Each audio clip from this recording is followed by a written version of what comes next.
natin ang pinakamagalang na gulay. Ang opo.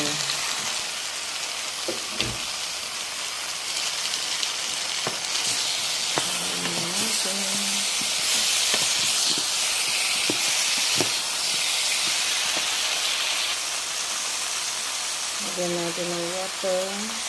Konti lang. Ang ating gulay. Healthy gulay. Ang ating magalang na ulam. Ang opo. Luto na. Ayan na, luto na ang ating opo.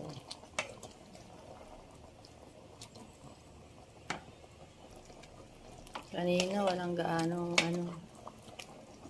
sabaw. Ngayon nagsabaw na. Nagsasabaw pala to.